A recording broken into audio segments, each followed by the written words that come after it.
All right, we'll go ahead and get started. Welcome, everyone.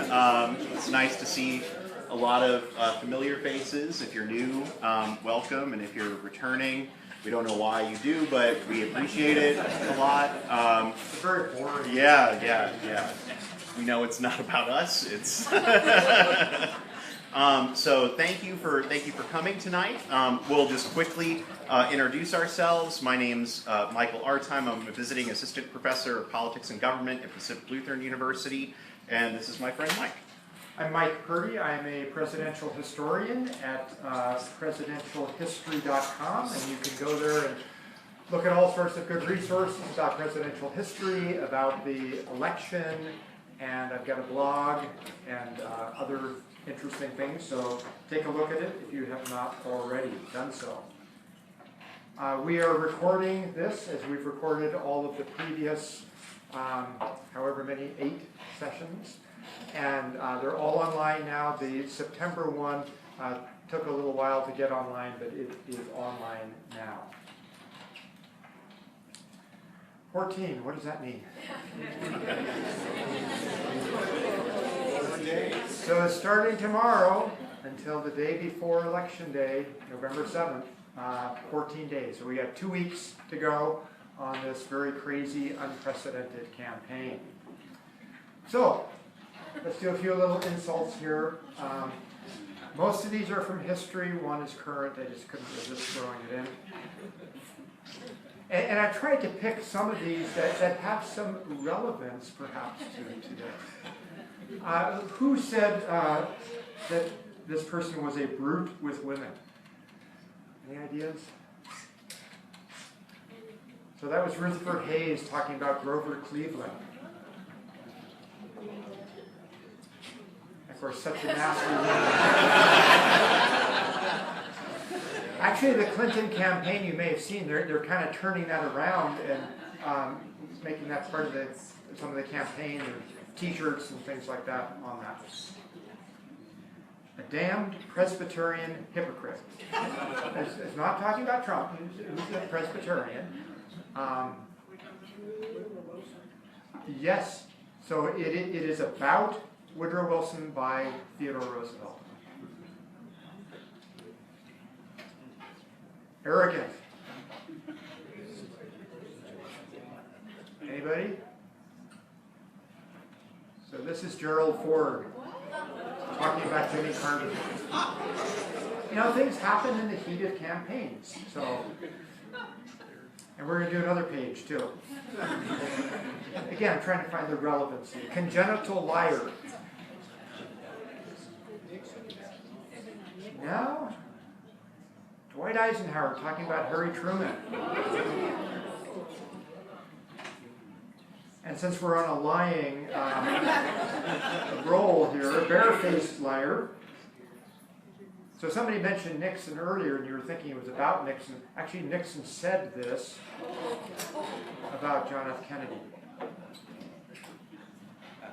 A dangerous egotist. So that was William Howard Taft talking about Theodore Roosevelt, 1912, very vicious campaign. And a fraud. That's Richard Nixon talking about Bill Clinton. So a lot of these terms, you could apply to today as well. So we're calling tonight the final sprint to the White House. These final 14 days, we're going to look at the debates, what has happened, what were some of the key moments of the debates.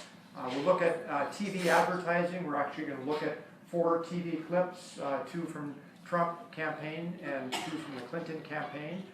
We'll look at fundraising. So it costs money to run all these TV ads, and how are the 2 campaigns doing in terms of raising money.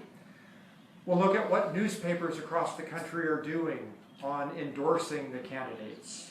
We'll look at, we talked about October surprises last time, kind of a short list of what might still happen. Look at the ground game. How are the 2 campaigns doing in terms of managing voter registration, getting out the vote, things like that. Look at voting, some voting issues. and then what's going on currently in the polls, and Michael will at that point give us the Electoral College predictions, and he'll tell us who is going to win. Yeah, probably. And then we'll kind of round it up with a couple of interesting pieces of news. So that's our agenda.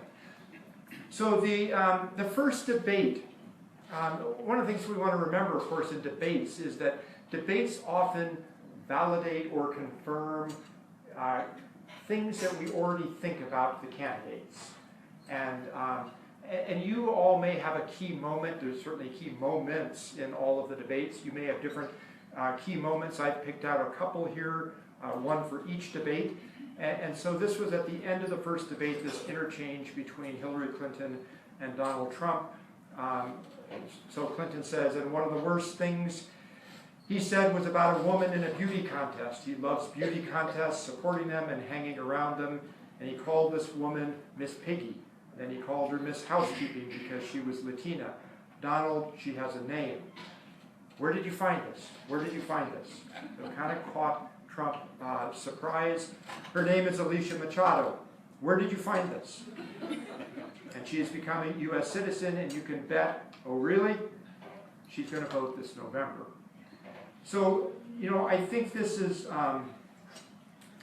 a key moment because it validates a couple of things about Trump. It validates his baitability, that he's very easy to bait with things, and it validates his counter-punching technique. So if you criticize Donald Trump, he will go after the person who criticized. So he was up early in the morning and tweeting and saying, did crooked Hillary help disgusting?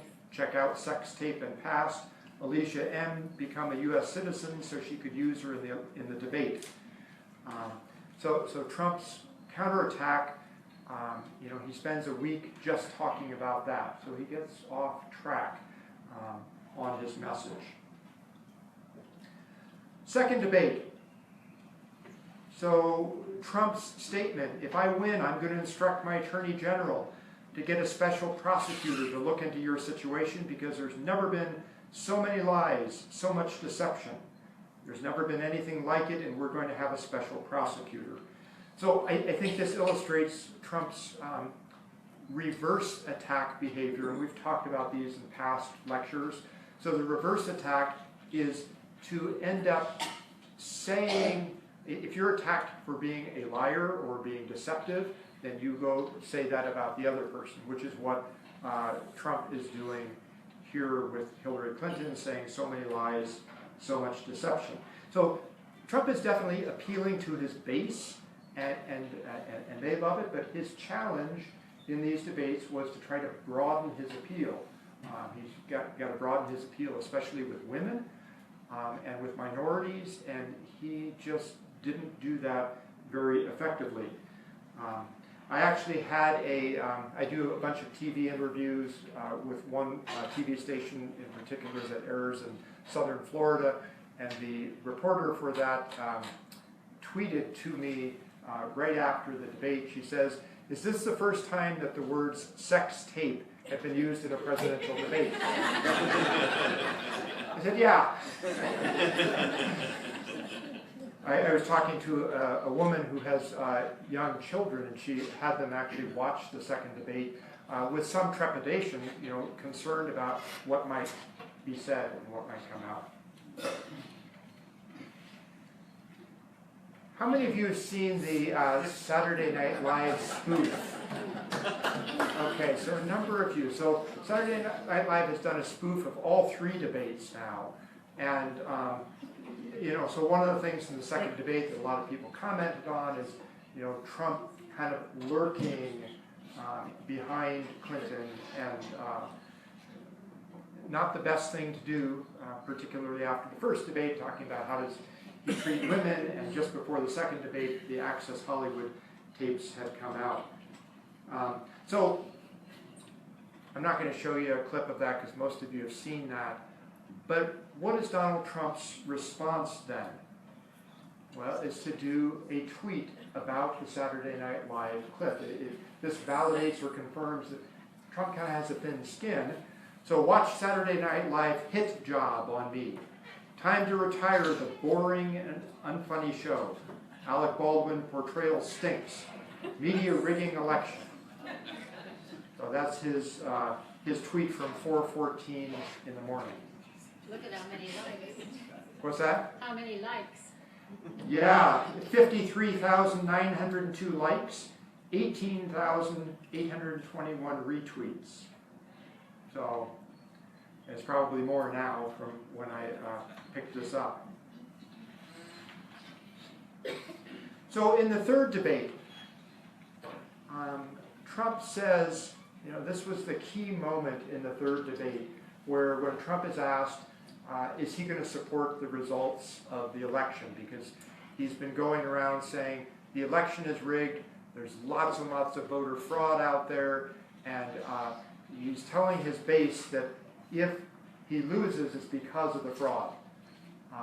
And this has never happened before. We've never had a candidate who has done that. And there's a difference between saying ahead of time the election is rigged and reserving your right to challenge some issue that comes up after votes have been counted, and to say, maybe there were some irregularities. So the Trump campaign has been saying, well, it's like Al Gore in 2000. Well, it's really very different from Al Gore in 2000, because 2000 was a question of how do you count the votes? So it was, Florida state law says there's an automatic recount if it's within a certain margin, and that's what was happening. And that's very different from what's happening here, where Trump is saying, the election is rigged. Now, we have had cases, you go back to 1824, you had a four-way race. Andrew Jackson won the popular vote. Popular votes were just beginning at that point, so we don't really have a complete record of it. He won the popular vote, followed by John Quincy Adams. But because there were four major candidates, nobody got a majority in the Electoral College, so the election went to the House of Representatives to choose from those four candidates. And so there's a lot of backroom deals going on, is what Andrew Jackson said. Henry Clay, through his support to John Quincy Adams, who won in the House of Representatives, Adams goes on and appoints Clay as Secretary of State. So Jackson says, corrupt bargain. So this election was rigged. He didn't use the words rigged, he used corrupt bargain. So we have had instances in the past where elections have been challenged and talked about, but never anything, 3 weeks before the election saying it's rigged. And actually, one of the things about Trump's statements on this, it may end up actually suppressing Trump votes, because as Trump voters hear that, it's rigged, we're going to lose, why should I vote? So that could be a possible outcome of it. So I want to think about the debates through a number of different measurements. One would be interruptions. How many times did the candidates interrupt each other? So you can see in the first debate, Trump is interrupting, close to 30 times between interruptions and what they call fleeting interruptions. Hillary Clinton is probably about 5 there on fleeting interruptions. Second debate, Trump is about the same total number, but more actual interruptions, and Clinton has fewer interruptions. She interrupts fewer times. The third debate, Trump really goes off and interrupts, close to 50 times, 45-ish times. And Clinton, again, is very small, probably less than 5 there. So that's one way to look at how did the debates play out based on interruptions. Second way to look at it is to look at handshakes. So, we've had presidential debates since 1960, and then we had this hiatus for 16 years, and then we started up in 1976, Gerald Ford and Jimmy Carter, and we've had them ever since. And in every debate, the candidates at the beginning shake hands, and at the end, they shake hands. First debate, Clinton and Trump shook hands at the beginning and at the end. Second debate, they go in and they just kind of stare at each other at the beginning. They don't shake hands. They do shake hands at the end. In the third debate, they didn't shake hands at all, at the beginning or the end, which, this is a breakdown of civility, and it just shows how much this has been a really very vitriolic campaign. Another way to look at the debates is to look at who had the most talking time. First debate, Trump has more talking time, 3 or 4 minutes longer. Second debate, he's got about a minute longer. And third debate, it flipped, and Clinton had about 6 minutes more than Trump did. So it's just another way to think about how did these work out. I think it was in the second debate Trump was complaining that he wasn't getting enough talking time while he actually had more. And another way to think about debates is who won. So we can go back and look historically based on polling of what do the polls say about which candidates have won in the past. The interesting thing here is that this shows that Hillary Clinton has actually been the strongest performer in any debate going back to 2000, or actually 1982 we have statistics for. So most polls that are reputable scientific polls would say that Clinton won all 3 debates, notwithstanding a number of Twitter remarks by Donald Trump saying he won because there are some automated polls that just go to a right-wing conservative base, and those show that Trump won by 70% and things like that. So you can see the statistics. Clinton, 71, totaling the 3, and the next highest would have been Obama in 2008. So just another way to think about how these are going. Debates do make a difference sometimes, and I think in this particular election they have made a difference. They've made a difference, especially after the first debate. With Clinton's very strong performance, we started to see her poll numbers increase. So let's look at a couple of TV ads. I'm going to show you first 2 Trump campaign ads, and then we'll look at 2 Clinton campaign ads.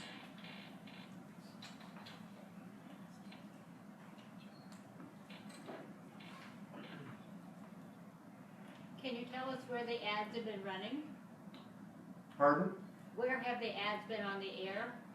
I don't have that information. Iran promoting terrorism, North Korea threatening, ISIS on the rise, Libya and North Africa in chaos. Hillary Clinton failed every single time as Secretary of State. Now she wants to be president. Hillary Clinton doesn't have the fortitude, strength, or stamina to lead in our world. She failed as Secretary of State. Don't let her fail us again. I'm Donald Trump, and I approve this message. America's future is far from certain. So,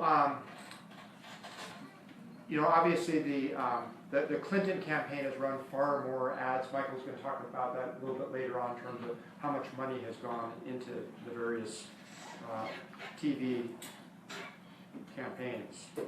Okay, here's the second one.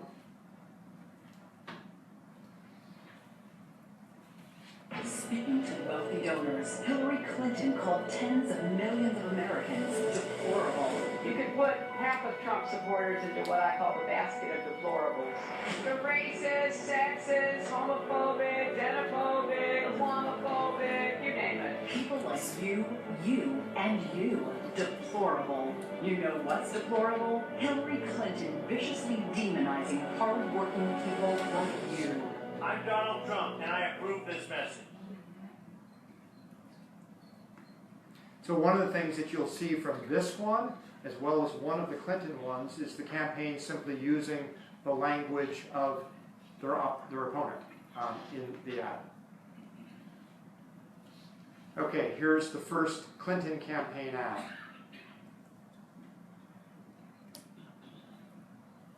I cast my first vote for president as a college kid at the University of Iowa. I voted Republican then, and I have ever since. But I cannot vote for Donald Trump.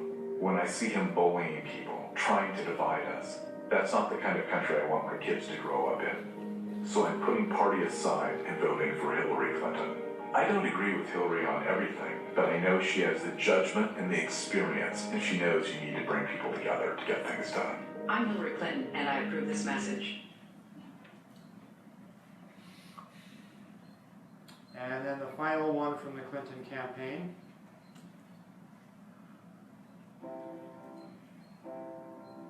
I love the old days. You know what they used to do to guys like that when they were in a place like this? They'd be carried out on a stretcher, folks.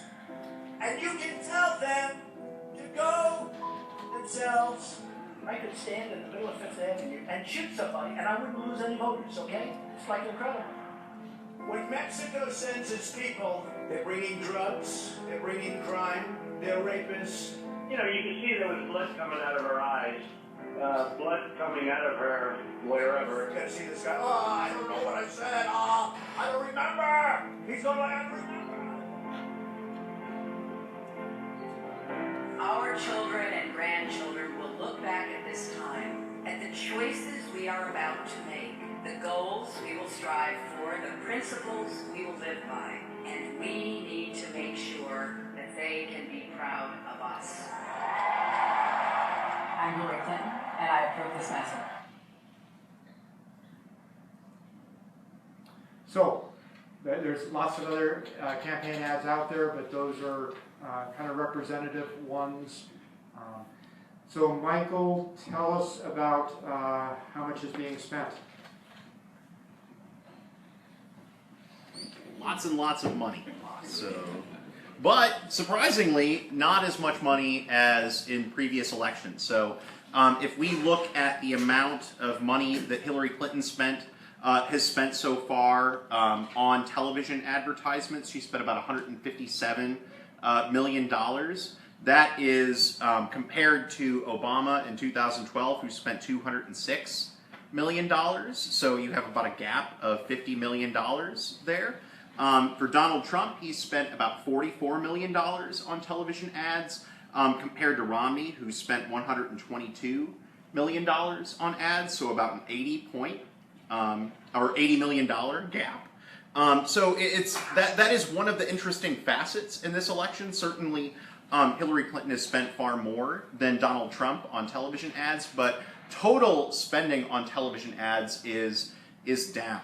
And perhaps that is a unique feature of this race. Perhaps Hillary Clinton is adjusting her ad spending based on the ad spending of the Trump campaign, or perhaps it's a recognition of the limitations of television advertisements. People don't watch commercials in the same way that they used to. People use the internet or streaming devices more than they once did. And there is limited effectiveness for television ads in general. There was a 2010 study that was done that said that ads might have a positive effect, but if you ran 1,000 more ads than your opponent, you could expect about a 0.5% increase in your poll rating. So not a lot of bang for the buck if you're spending money on television advertising, at least in the current media environment. If we look at planned spending for the rest of the campaign, so campaigns have to purchase media coverage in advance, so we know what the campaigns are planning on spending in these next handful of weeks. So Clinton is planning on spending about $30 million on television ads in the next few weeks. That's about half of what Obama spent during the same period in 2012.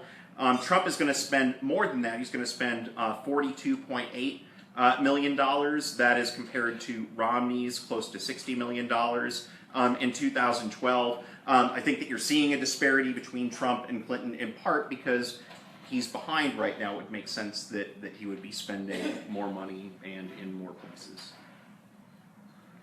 If we look at overall spending, so not just spending on ads, there is a pretty significant gap between the fundraising apparatus of the Clinton campaign and that of the Trump campaign. So far, the Hillary Clinton campaign in total has raised $753 million. That is about exactly twice what the Trump campaign has raised at $372.8 million.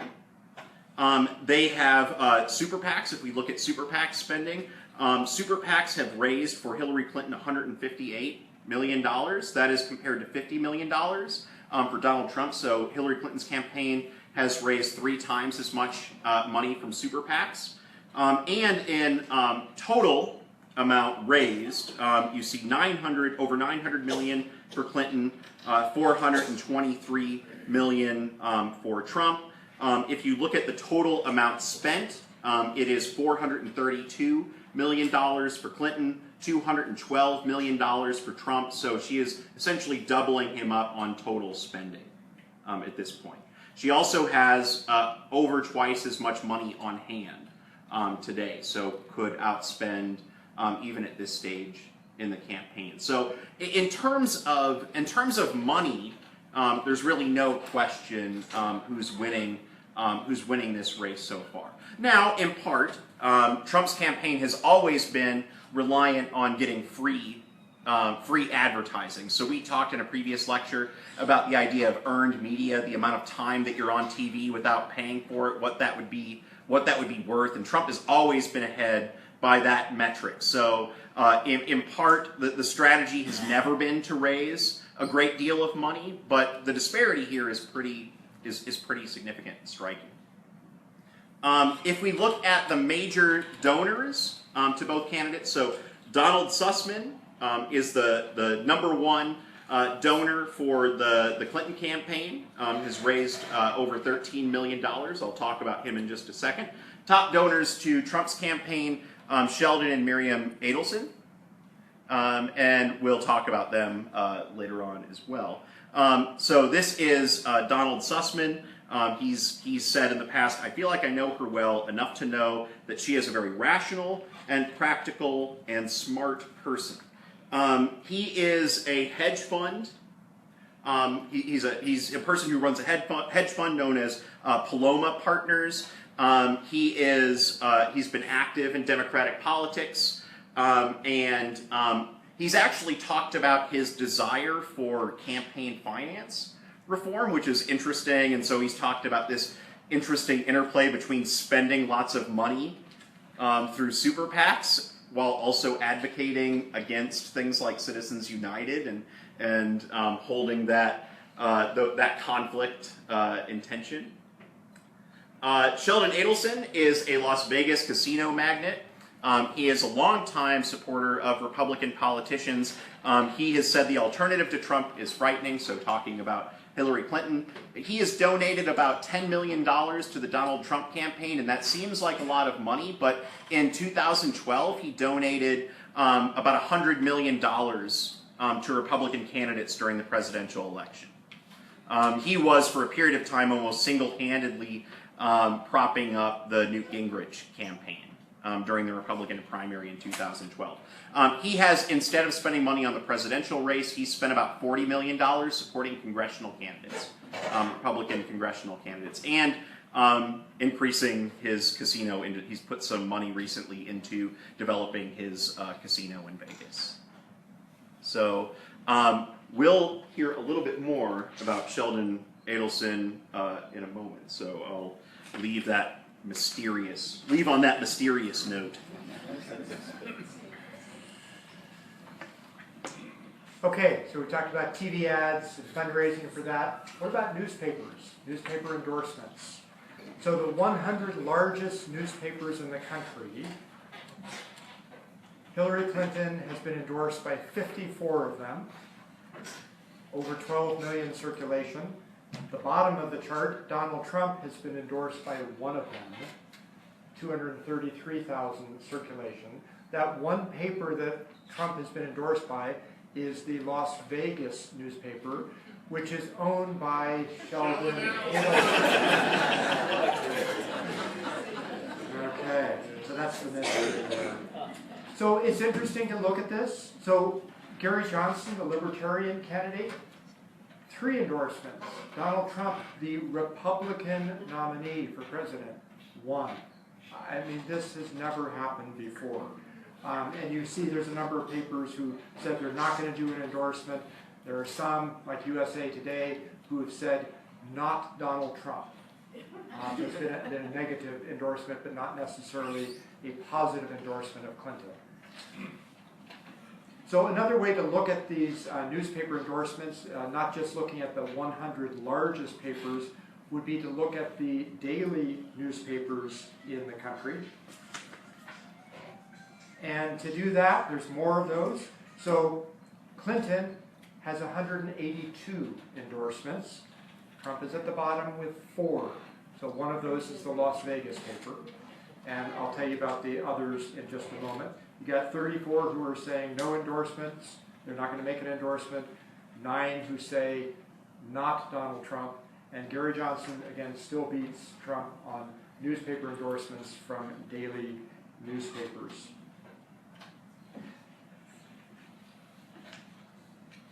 So here are the newspapers who have endorsed Trump. The one at the bottom, the Las Vegas Review-Journal, that's Sheldon Adelson's paper. And then you've got the, I'm not sure how you pronounce this top one, it's out of Texas with a whopping circulation of 4,787. The St. Joseph News Press and the Santa Barbara News Press are both owned by the same owner. And so they have endorsed Trump. Fairly low circulation. So we can look at, just a smattering of some of the newspapers and who they have endorsed. Some of the well-known newspapers: New York Times, LA Times, New York Daily News, Washington Post. The Chicago Tribune goes for Johnson, and the rest of the page here is all Clinton. You could look at some others here. This isn't an exhaustive list, but you kind of get a sense of it's pretty overwhelming endorsing Clinton. So one of the things we have to ask about newspaper endorsements is, do they still matter? Do they make a difference? Circulation on papers is down, obviously. So I think they make a difference in some cases. I think they make a difference when you've got people who are really undecided and they look at the paper. I think they also make a difference if the endorsement is unexpected. So it's totally out of the blue. It's not what you would think would happen. So let's take a couple of examples on that. The Columbus Dispatch. So this is Columbus, Ohio. So Trump and Clinton are battling for Ohio. Trump's got a little bit of an edge there in the polls right now. The last time the Columbus Dispatch endorsed a Democratic candidate for president was in 1916. 100 years ago, they endorsed Woodrow Wilson's re-election campaign. They have come out for Hillary Clinton. So this kind of endorsement may make a difference, both because it's so unexpected and because it's Ohio, and Ohio is really tight right now on the polls. Also in Ohio, the Cincinnati Enquirer has endorsed Hillary Clinton. They also endorsed a Democratic candidate 100 years ago, Woodrow Wilson in 1916. Very unexpected. Ohio is a battleground state, so that kind of endorsement can make a difference. The Arizona Republic has endorsed Clinton. The last time they endorsed a Democrat was 1890. Which could have been, so that wasn't actually a presidential year, so that maybe that's when they were founded. Actually, the name of the paper used to be Arizona Republican. So you remember, newspapers used to be simply tools of the political party.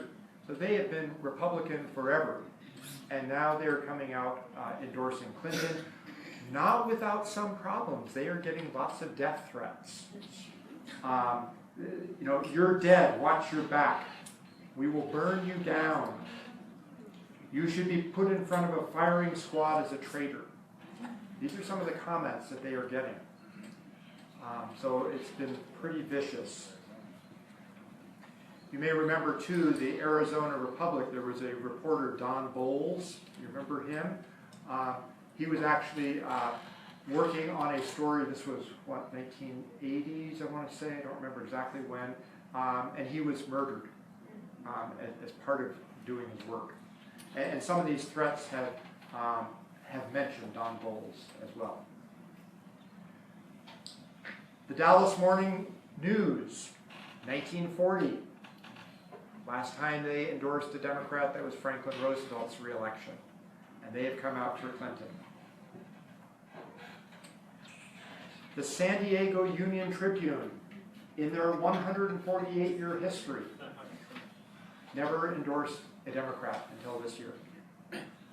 So these are pretty unprecedented things, and you looked at the numbers, the largest papers and the daily papers. Trump is simply dwarfed by this. So at least the newspapers are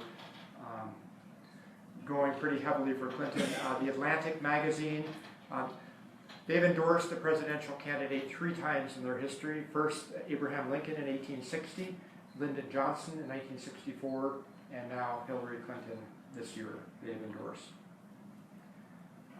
And there's other publications, Foreign Policy magazine has endorsed Clinton, a number of others as well.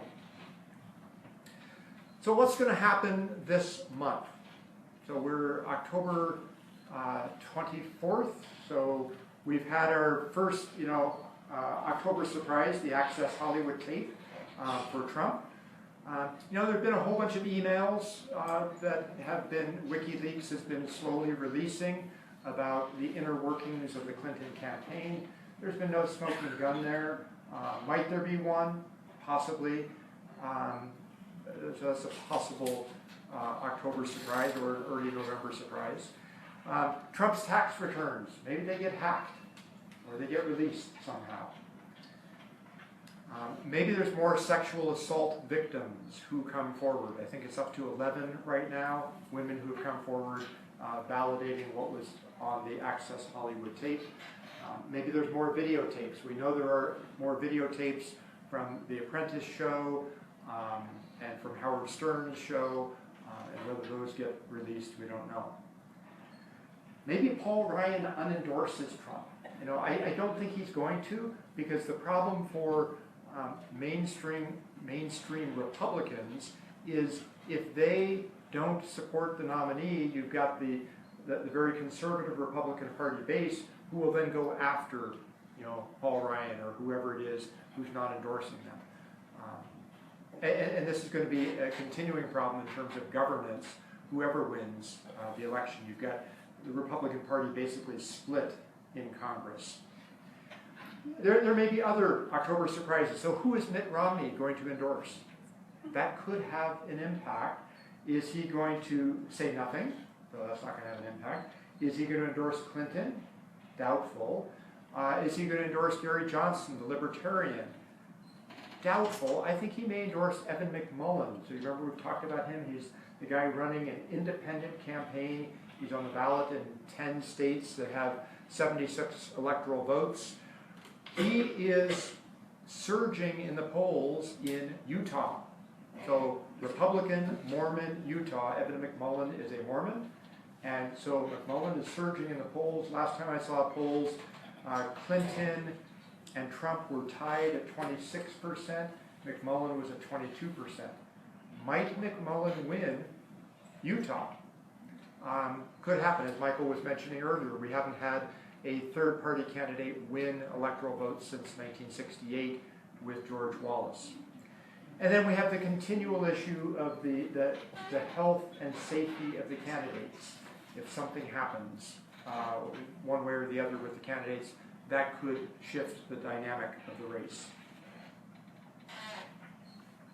So let's talk about the ground game very briefly.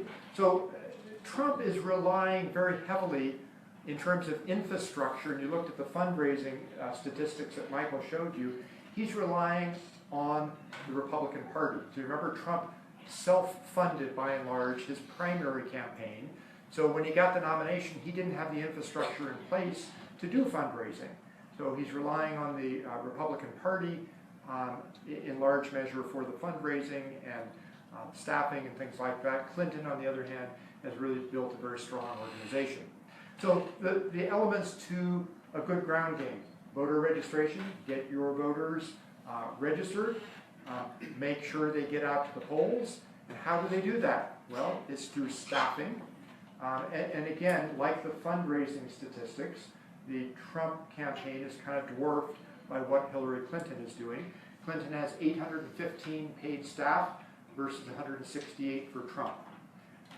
Field offices is another metric that we can look at in terms of how are the candidates managing the ground game.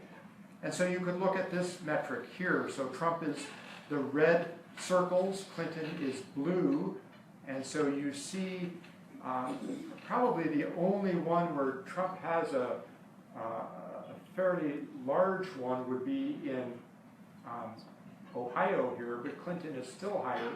And so everywhere you go, pretty much, Clinton has much better, more field offices. Now you could look at, what is that, Arkansas, well, you know, that's going to go Republican anyway. So a lot of the states that, and Michael's going to talk about this more later, but a lot of the states that have been historically Republican states are actually in play right now. Utah is very close, I mentioned that. Arizona, Clinton is actually ahead now. Georgia is in play. A number of states like that. So the ground game gets the voters out. And Michael's going to talk to us a little bit about voting and what are some of the issues with respect to voting.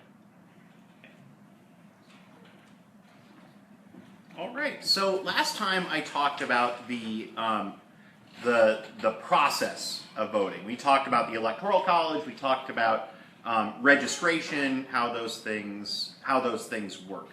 Today, I wanted to spend a little time talking about how voters make up their minds. And so, one of the most historic books in the discipline of political science is known as The American Voter. It was written by 4 political scientists, Angus Campbell, Philip Converse, Warren Miller, Donald Stokes. These are very prominent political scientists. They analyzed the American voter through survey data, particularly using American National Election Studies data, which I've talked about before, which is a great tool that is available to sort of all political scientists who are interested in evaluating voting behavior. It's been around since the 40s or 50s, and it has been used by political scientists since then. It's supported by the National Science Foundation. They create this model for voting behavior, but this is super complicated and probably hard for a lot of people to see. So I created, this is something I created for my students. So it's like, they call this the funnel of causality. It's the process by which you decide who you're going to vote for. This is the Sharknado of causality. And so essentially what they argue is we start with parental influence and socialization. So our ideas of party and politics are shaped very much by the environment that we grow up in. If you grow up in a Democratic household, you're likely to adopt Democratic values. Same if you grow up in a Republican household. Over time, what happens is you develop a psychological attachment to that party. So you grew up in a Democratic household, you start to root for the Democratic Party in the same way that you would root for your local sports team. And then that creates a change in the way that you evaluate the world around you.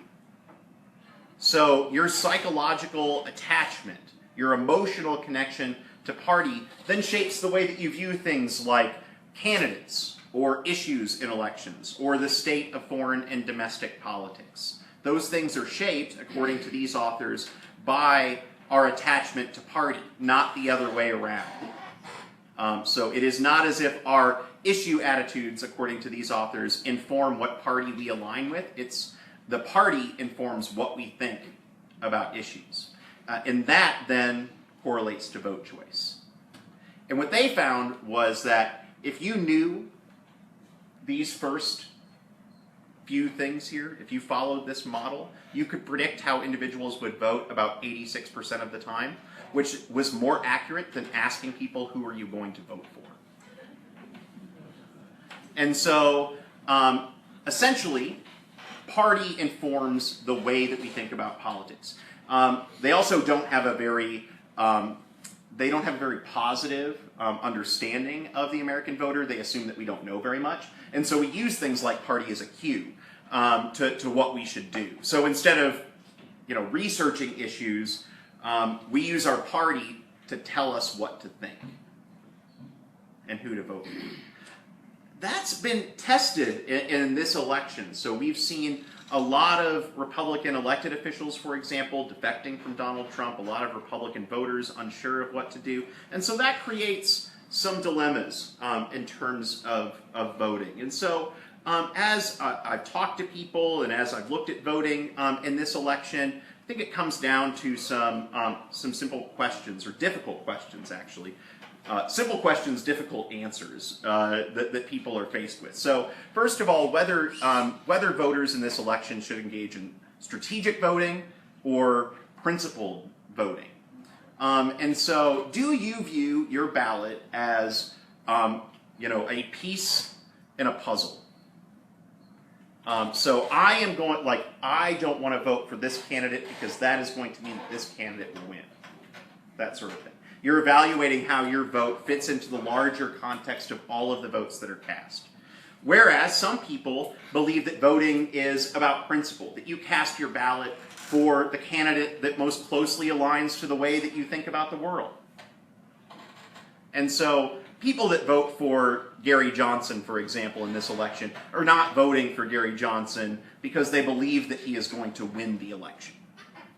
They're voting because they have adopted this sort of principled perspective about how their ballot should work. So when people turn out to the polls, some of them might be enthusiastic, some might not. I think that sometimes we put too much emphasis on enthusiasm, so you can grudgingly cast your ballot and that one counts just as much as if you went there with gusto and just kind of slam dunk it into the polling box. So, enthusiasm matters only to the extent that people turn out to vote because of that enthusiasm. There's a question as to whether people will vote for third-party candidates. Certainly, I think third-party voting will be up in this election relative to the last few elections. But there's a question as to what impact that is going to have. I think the McMullen question that Mike talked about is an interesting one. Some people will refuse to vote. They might not vote at all, or they might turn out to the ballot box and leave the presidential race blank. I think that might happen in some instances. As well as, I think split ticket voting is something which we'll see an uptick this year. So in general, voters don't often split tickets, meaning that if you walk into a polling booth, well, not here in Washington, if you're sitting at home filling out your ballot before you mail it. I still go to my polling place, the task center. You can fill out your ballot right there. I go there. Sonic Sky is old school. So,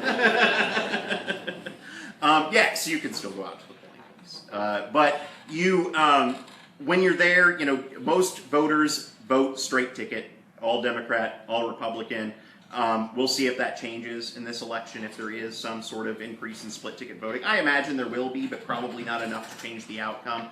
Additionally, some Republican elected officials say that they will write in a candidate when they walk into the booth. So some have said that they were going to write in Mike Pence, for example, these are unlikely to lead to anything of consequence other than these votes will most certainly take away votes from Donald Trump. So, if we think about voting, Mike touched on this a little bit, but I wanted to spend a little bit more time here talking about voter fraud and this issue of voter fraud. So here's a couple tweets from Donald Trump. He says, "Of course there is large-scale voter fraud happening on and before Election Day. Why do Republican leaders deny what is going on? So naive." And then he said, "The election is absolutely being rigged by the dishonest and distorted media pushing crooked Hillary, but also at many polling places. Sad." All caps. I think that it's worth exploring this question. So what I will say, at the outset is that there is really no evidence that voter fraud exists. People have done lots of studies on this. It just doesn't appear that this happens. One of these studies is by Justin Levitt. This is from an article in Wonk Blog. It was In 2014, that's no longer in existence, but it was a part of the Washington Post website. This gentleman, Justin Levitt, analyzed ballots from 2000 through 2014, looked at about 1 billion ballots during that time period, or they were looking at about 1 billion ballots. There were only 31 instances of questionable ballots out of 1 billion. And those were not even adjudicated. So those were just ballots that raised a question that needed further evaluation. And so certainly some out of that 31 would not be instances of voter fraud. And so this is simply not something that happens. There is no election rigging. There are about 9,000 counties in the United States. There is no way for there to be that level of coordination. Even if there are some isolated incidents throughout the country, which I don't think there really are even that most of the time. But even if there were, to think about the level of coordination that it would take to rig an election, a general election in this country, it's really inconceivable to have that much coordination between all of the states and all of the different localities that are casting ballots. It's just not something that happens. So where does the Trump's claim coming from or based on? The fact that he's probably going to lose. And so it is easier to blame, it's easier to blame the system. And so, but that has dangerous consequences. And so, this is a quote from, this is Steve Webb from Fairfield, Ohio. He was talking to reporters from the Boston Globe. This is not Steve Webb. This is just somebody else. But Steve Webb says, I will look for, well, it's called racial profiling. Mexicans, Syrians, people who can't speak American. He said, I'm going to go right up behind them. I'll do everything legally. I want to see if they are accountable. I'm not going to do anything illegal. I'm going to make them a little bit nervous. That's terrifying. He is encouraging people to go and evaluate polling places to make sure people are voting fairly. Trump's called. Yeah, no, that's what I'm saying. Yes, and so that is a dangerous road to lead people down. And so these aren't words. You're calling people to action, and you're calling people to action for a problem that doesn't exist. And so regardless of who you want to win the election, this is not the strategy to do so. If we look at where the election is at right now, Hillary Clinton's at 48.5%. This is the Real Clear Politics average. Donald Trump at 42.1%. That's if you look at the race as a two-person race. If you add in Johnson and Stein, it's at 45% to 39%. Either way, you've got a 6-point edge or so for Clinton. This is as of today. So if the election was held today, Real Clear Politics average says essentially you could start with 262 electoral votes for Clinton-Kaine, 126 for Trump-Pence, meaning that in order to win the election, Hillary Clinton would need to win 8 electoral votes. And that Donald Trump would have to essentially sweep the swing states. So there's 150 electoral votes up for grabs. She has to win 8 of them. One of the interesting things that happened today is that Real Clear Politics, if you notice, threw Texas into the swing state category. I mean, I do not think that Hillary Clinton will win Texas, but that is a sign of where the race is going. Texas isn't a swing state in a race where a Republican is doing well. So this is the polling in all of those swing states. I'll make it easier and just show you the map. This is what it would look like if we just gave the states to the candidate who is currently winning in those states. So it would be 333 Clinton-Kaine, 205 Trump-Pence.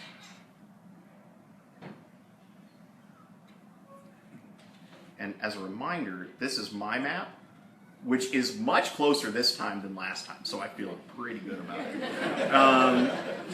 I'm going to show this now and gloat for a second, and then you all can throw things at me later on. I encourage you to email me and Mike and tell us whether you think 347, whether you take the over-under on 347. So let us know what you think. Actually, just email Mike. Fill his inbox with it. So let's talk really quickly about the news, some things that have been happening in the news here. So certainly we've talked a little bit about this, the Access Hollywood tape where Donald Trump boasts of engaging in sexual assault. After that news came out, 11 women as of today have come forward with their own stories about what happened to them in their interactions with Donald Trump. Immediately following the Access Hollywood tape, you saw a number of prominent Republicans depart from the Trump ticket and say essentially that he had crossed a line for them. Some of those include this long list. These are people that either were endorsing Trump and said they were no longer going to, or had withheld an endorsement but then announced that they officially were not going to vote for him in the wake of this Access Hollywood tape. I just want to note a couple important figures here in this list. So past Republican presidential candidates, John Huntsman, Carly Fiorina, John Kasich, John McCain, and Tim Pawlenty all withdrew or announced that they were not going to be voting for Donald Trump in the wake of the tape. And former Secretary of State Condoleezza Rice also announced that she would not be voting for Donald Trump. One of the people who has not withheld their endorsement is Paul Ryan. Paul Ryan has said essentially that he is not going to defend Donald Trump. So he has not removed his endorsement, but he said he's not going to defend him, and he's essentially giving freedom to other members of the House who are seeking re-election to do the same. Essentially to do whatever they need to do to win the election and not worry about standing up for Trump, essentially. This is really interesting as a political scientist who, before this election, one of the big schools of thought in political science was that parties were super important. There's a book that a lot of people were relying on, including Nate Silver, when he was originally crafting his predictions for 2016. He was using this book, The Party Decides. And the argument of this book is that endorsements matter a lot. And the endorsements matter more than money, and endorsements matter more than television ads. They're really important, especially in the nominating contest, in deciding who the nominee of the party is going to be. But that has just not been true in this election. It was true for the Democratic Party. Hillary far outpaced Bernie Sanders in terms of establishment endorsements, so 523 to 13. But on the Republican side, Donald Trump had 46 endorsements, and Marco Rubio had 139, for example. And so endorsements didn't matter. The party appears weaker in this election than it has in quite some time. And so the question is, what effect do these disendorsements or de-endorsements, I think I've heard it. I think there's a grammatical way to say that. I think it was de-endorsements when I was watching the news. So, but what effect do these have on the outcome of the race? I'm not sure. I'm not sure how much these endorsements matter versus just the general, look of a campaign in struggle. His response to these allegations has been, one, to say that the women are lying, and two, deflect and say that we should also be looking at Bill Clinton's history and Hillary Clinton's response to allegations against Bill Clinton. And I'm not going to tell you what to think about any of those things. What I would caution you from doing, regardless of what your party is engaging in what I would call yes, but analysis. So saying things like, Donald Trump said those things, but, and coming up with some excuse for it. Or Donald Trump might have done that, but Bill Clinton did this. Or Bill Clinton might have abused women, but, and then coming up with a way to justify your support of Clinton in spite of that. You can support whoever you want to, but I would encourage you not to do so, not to evaluate sexual assault through the filter of party identification. That this is a serious issue in and of itself. It deserves attention apart from that. Hopefully, these allegations and women coming forward, bravely coming forward, can create a discussion about consent and what that means. But I would encourage all of you, whether you're a Democrat or a Republican, to avoid that sort of yes, but analysis with this. Let's take all of these women seriously.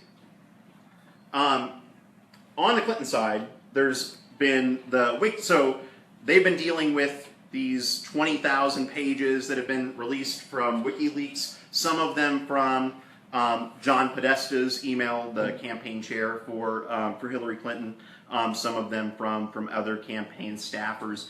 In general, I think that Vox.com did a pretty good job of outlining the 4 major findings from these emails. So one, there's these continued questions about the Clinton Foundation. There's some evidence in the emails that perhaps donors to the foundation received extra access that other individuals would not receive. There's some discussion of Wall Street in these emails. In particular, some of those Wall Street speeches that you heard so much about during the Democratic primary contest, some of those have been leaked. And it does show a coziness with Wall Street that if these were released during the Democratic primary campaign, certainly would have caused her some trouble.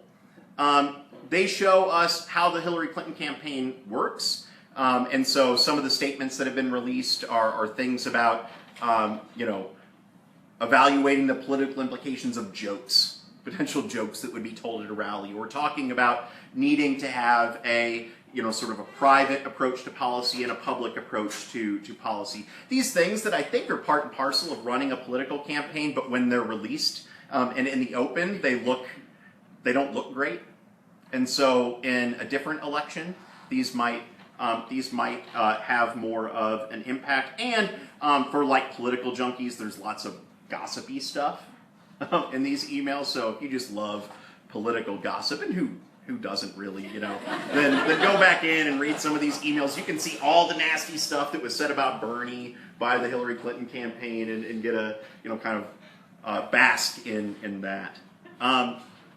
I know all of you are going to vote. So I don't need to tell you to vote, but if you are trying to encourage somebody else to vote, I have a couple quotations to end by. This is a quote from Robert Frost, who says, "Thinking is not to agree or disagree, that's voting." And David Foster Wallace, the author, said, "In reality, there is no such thing as not voting. You either vote by voting, or you vote by staying home and tacitly doubling the value of some diehard's vote." So just a couple nuggets of wisdom if you're trying to pressure someone to vote around you. And so with that, we'd like to make a couple announcements. First of all, you can watch Mike and myself. We're going to be on KBTC on election night, so they'll have their regular programming, and then Mike and I will cut in and try to very quickly analyze what is happening. Hopefully, lots of craziness, lots of stuff. And we'd like to announce one last lecture.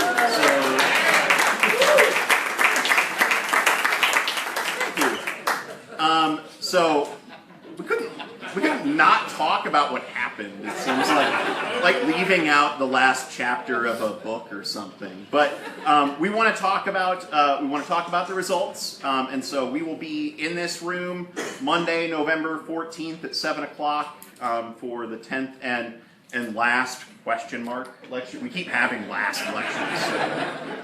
So we have to see whether Michael's 347 electoral vote prediction is right. Yeah. I should start betting my money now. That's right.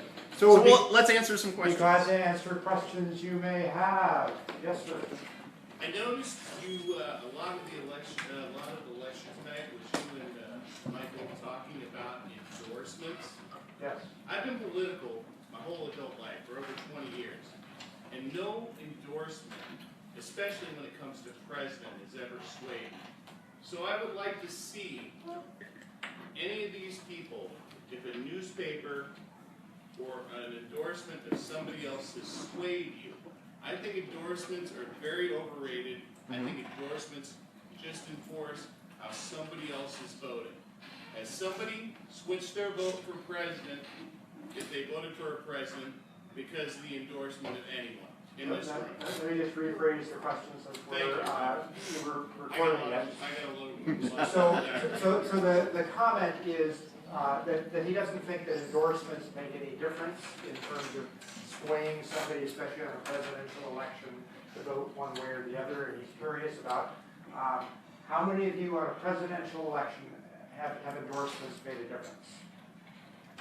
You've actually switched your vote because of an endorsement. So there's a handful.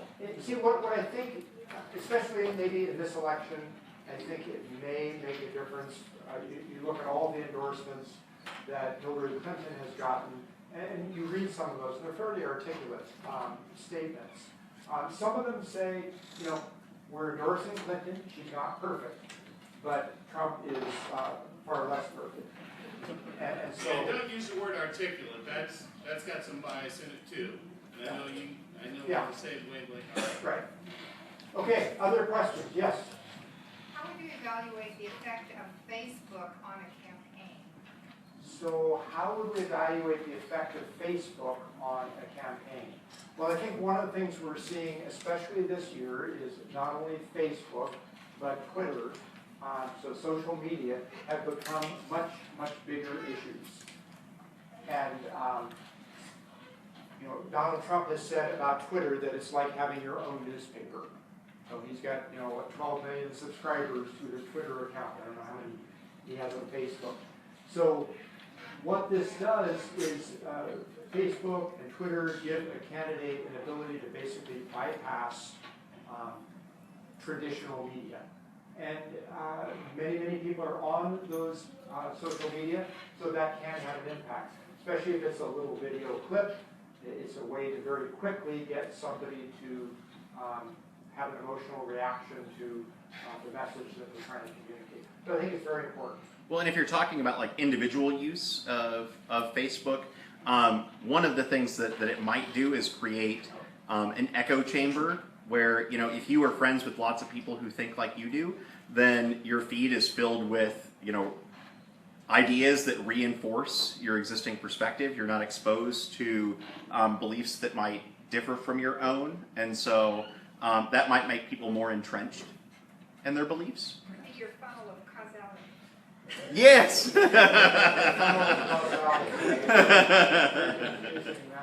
Yes, sir. Some folks are suggesting that this is going to be a realigning election like 1932 or in the wake of the Democratic passing of the civil rights legislation and so forth. How does one assess the impact, especially on things like the heritage of a political party's outlook and so forth, affecting the voter? Is that part of the confusion? Yeah. So the question relates to political parties, and are we going to be seeing a realignment of political parties? We obviously have different camps within both the Democratic and the Republican Party. So on the Democratic side, you've got the very liberal Bernie Sanders wing, the Republicans, you've got the Tea Party wing, you have establishment, and you have Donald Trump, which fits somewhere there. And so it's a very tense situation for the parties because they don't have a common core message now. So might we be seeing a realignment? You know, we've had these political parties for many, many years. 1860 election, the Republican Party just being founded 4 years before then, was a major realignment of the parties, and starting to see the Whig Party disappear. You know, I think we may end up seeing some realignment. I don't think it's going to happen instantaneously. It's not going to happen immediately after, but it is the beginning of a potential process. Can I take a shot at the real? Oh, did you have another addition to that? Part of my concern there is there's a lot of people feeling that Trump has brought out people who have not voted or voted very frequently in the past. And this is the Trump core and so forth, and could lead to some of the realignment. Yeah. So the other piece of the realignment question is that Trump has brought out voters or citizens who have traditionally not voted. We'll see if they actually do go out and vote, but certainly people who are going to the rallies have not been as politically involved, and might that dynamic help change some of the realignment of the parties? Yeah, I mean, I think that there's, this is often a debate at the end of an election cycle. So in 2008, there were a lot of people that were wondering whether that election was going to be a realigning election because Obama had turned out coalitions that typically hadn't voted in as great a percentage as we saw in 2008. Didn't end up being true then. And I'd be skeptical about it happening now. I think that we see this cycle occurring where the Democratic Party might do very well in November, but people turn out for the presidential race who will then help Democratic politicians all throughout the ballot and all throughout the states. And in 2018, what you will see is they won't be able to ride Hillary Clinton's coattails then. And presidents get increasingly less popular. So if she's not as popular as she is the day that she's elected and there isn't as high a turnout, what we've seen at least in the last handful of elections is that the Democratic Party is going to lose seats in Congress. I think that we're likely to see that happening. In order for there to be a realignment, you would need to see change in both the presidency and in terms of the makeup of Congress. And I think that congressional Republicans might take a beating in November, but I imagine that the media stories around 2018 will all be about how Republicans picked themselves up by the bootstraps and did much better in that election than they did in 2016. So in terms of realignment, just one other comment. So Donald Trump has said that there will be a realignment, and basically he's said, look at the Rust Belt, look at Pennsylvania, Ohio, Michigan, look at some of those states, and he has said he's going to win those. Well, the polls are showing at this point that he's not. So some of the voters who are traditionally white Democrats, union members, certainly some of those are going to Trump that have normally not gone Republican. But by and large, if you look at the polls today at least, it's not a massive realignment that he would have predicted earlier. Yes, in the back, far back.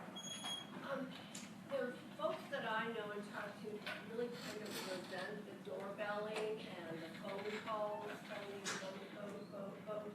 What's the data show on the effectiveness of that? Because I feel like the people I talk to, they really don't like it.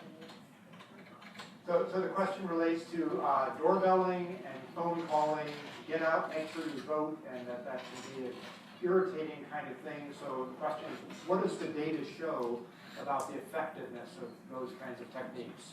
Yeah, so it's not going to stop because the data shows that is the most effective way to reach voters and to get voters to turn out. That there's something about personal interaction, which even with all of the technology that we have today, something about that personal interaction still is much more effective than any other mode of reaching out to voters. That's why we went to all-mail ballots, because Democrats thought with all-mail ballots, more Democrats are going to vote. So. Yeah. Yes. Very quickly, and I don't mean to take you off topic, but I would love to hear the two of you talk about the pros and cons of retaining the Electoral College in this day and age, and whether or not it, well, just, you guys, the whole thing to have Electoral College in this day and age when there is so much more communication and availability and so on and so forth, it occurs to me that, and I'm surprised I have not heard that discussion. Yeah, so the question relates to the pros and cons of retaining the Electoral College. So I'll just make a couple of quick comments on that. We could obviously talk a long time on it. First of all, I'll say it's not going to change. There's too much at stake for it and too many different opinions on that. It was originally created kind of as a compromise between large states and small states at the founding of the country, the Constitution. And you would have the same issue now if you tried to get rid of the Electoral College. Small states would say, well, we're not as important. Now they have disproportionate representation than it was just based on the popular vote.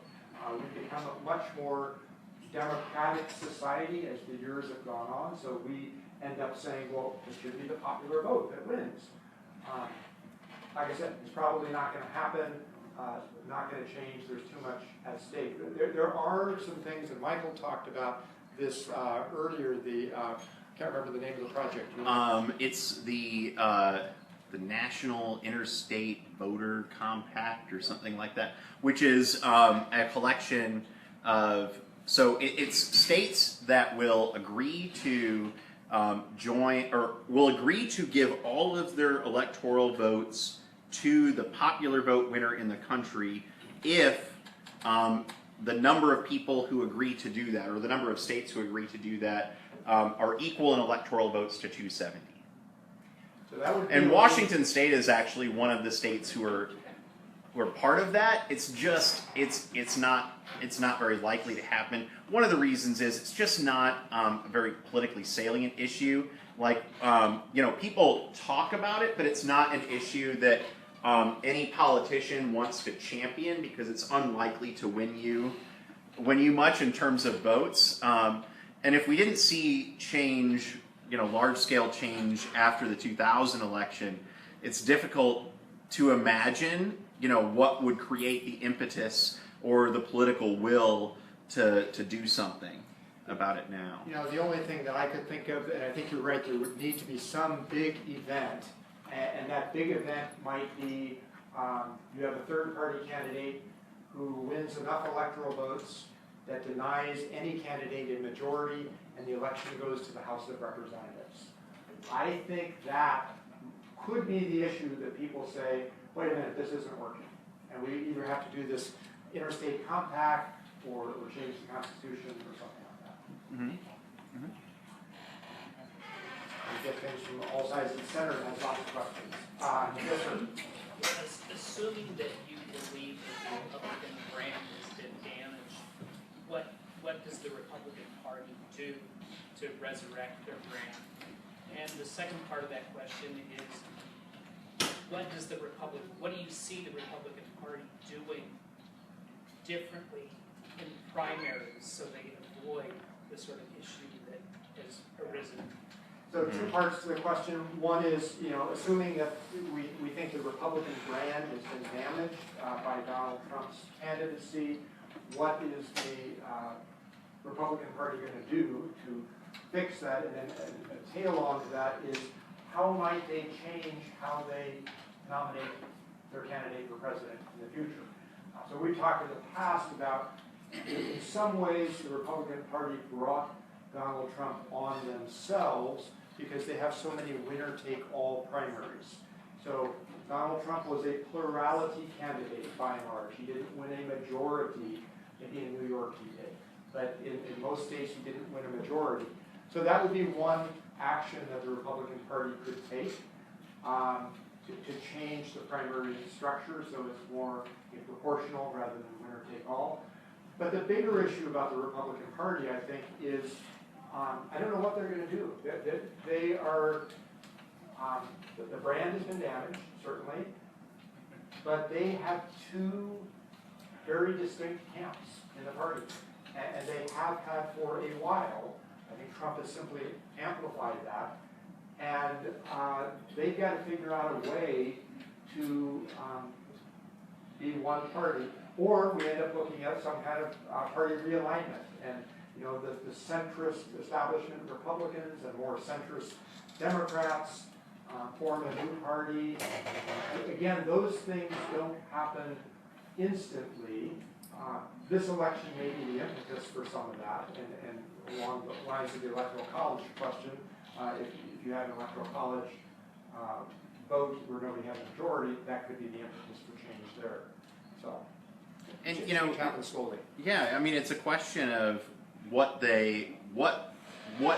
message they take away from this election. And so one of the interesting things will be, do they just sort of shake off this election and go back to the autopsy which we talked about that they did after the 2012 election, which discussed outreach to minority communities, engaging in some of these sorts of practices, as opposed to what we're seeing from the Trump campaign. And so I think on one hand the response might be just, let's pretend this never happened, and then going back and making some modifications, or they might respond out of fear and not wanting to alienate at least the part of the party which was excited and motivated by Trump. So I think it's a really interesting question. I don't know the answer to. Yeah, and we'll try to maybe comment on that a little bit more on the November 14th issue, because I think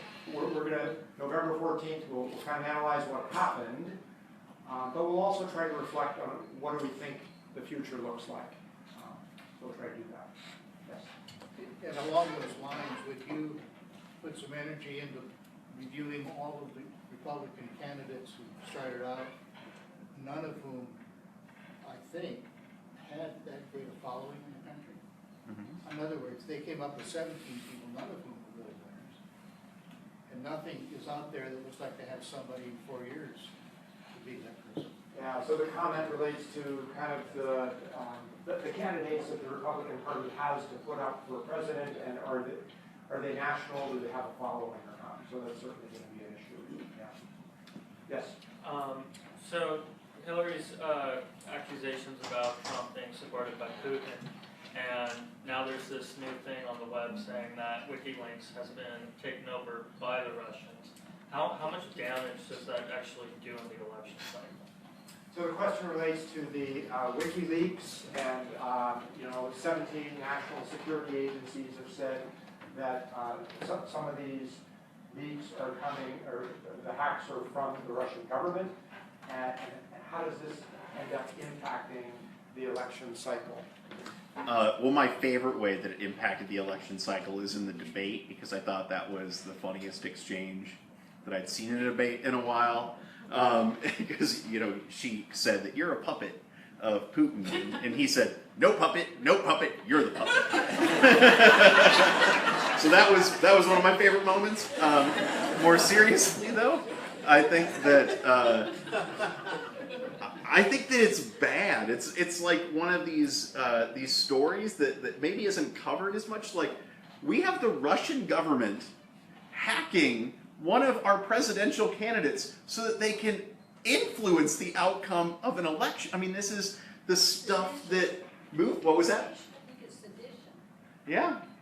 I mean, this is scary stuff. This is the stuff people were afraid of during the Cold War, right? This is like things that people were terrified of, but we don't talk about it as much. Yeah. Yeah. Yes.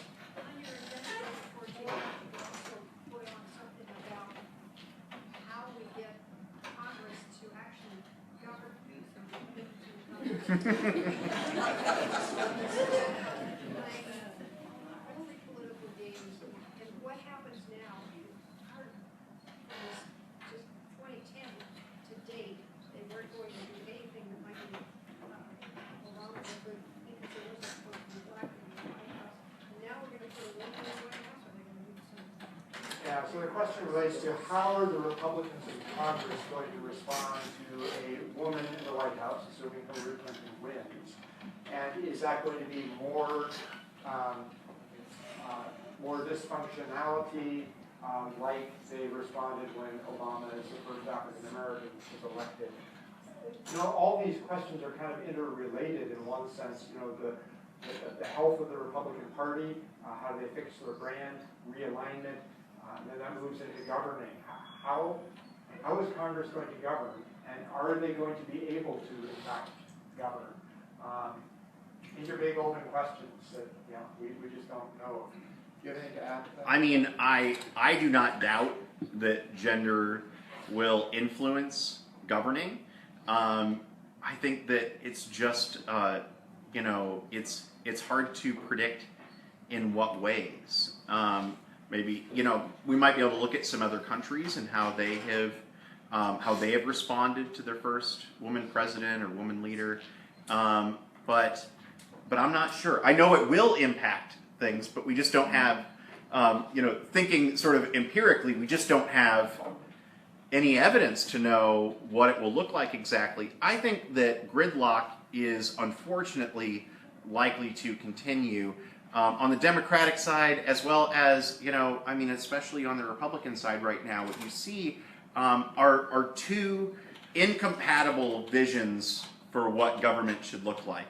So we want government to both be as liberal and as conservative as possible, depending on what camp you're in.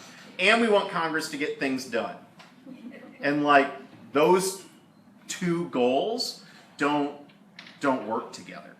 They're totally incompatible. And so everybody has to be willing to give. And I have just seen too much punishing punishing at the altar of ideological purity happen in the last handful of years for me to be too hopeful about what cooperation is going to look like. Yeah. Yes. What kind of percentage does a candidate need to have for a mandate? So the question relates to what kind of percentage of popular vote and electoral votes does a candidate need for them to be able to say they have a mandate? A candidate could win by one vote, and they will tell you that they have a mandate to lead.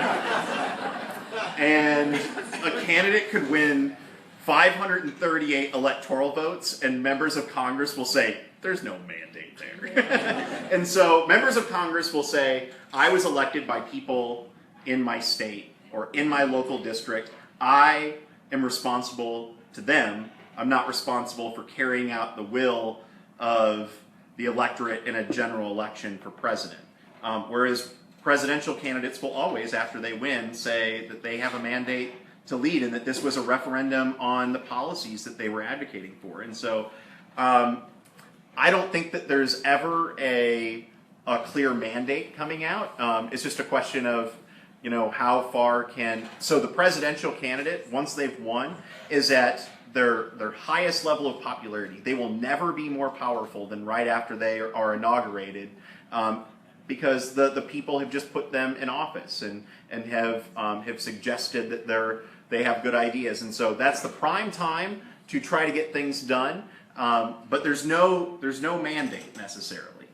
And just another comment, I mean, a lot of these questions do go around the same question, and that is, you know, how do we govern? There's governing versus, as Michael says, ideological purity. So why are people elected? So clearly, members of Congress, the president, have political positions, but you know, we would hope that they would recognize that nothing is going to happen unless there is some compromise, and you can't get to the ideological purity, and that's where we're stuck right now, I think, as a nation. We're going to take two more questions. I'm going to take a question down here and a question up there. We'll do you first, sir. It's not a question, but a comment. Here in the state of Washington, we've had Dixie Lee Ray and we've had Christine Gregoire, both female, as governors, and we're still operating. We're still operating. So that might happen at the national level. I've heard it said that both of these candidates are the most disliked candidates ever. And of course, I don't know whether or not that's true. And if either one of them had a better opponent, they wouldn't be where they are now. So the comment is that both Clinton and Trump are the most unfavorable candidates that we've ever had. They have the highest unfavorability ratings.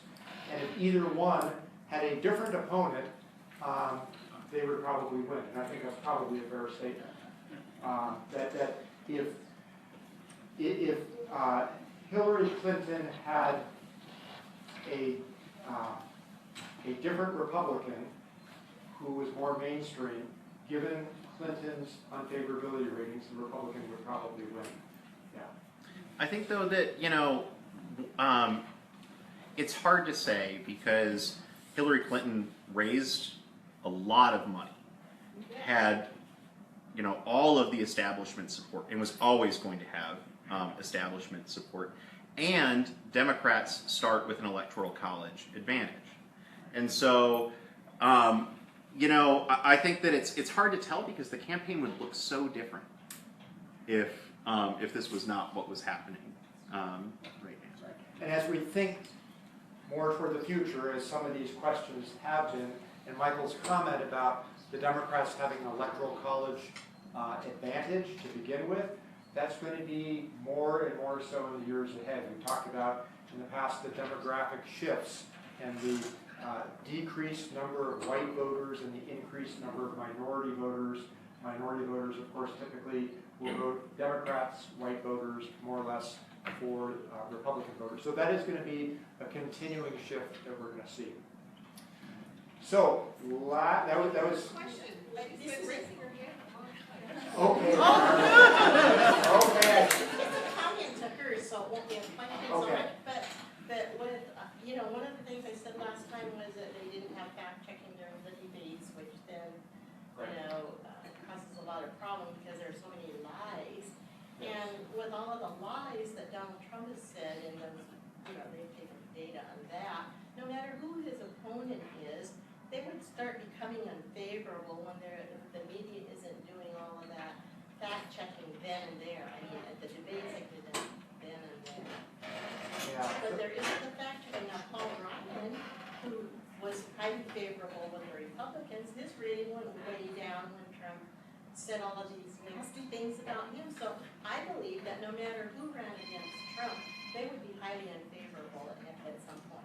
Right. So, yes, I think you're right because Trump ends up attacking whoever it is he doesn't like. So he got rid of 16 opponents in the primaries.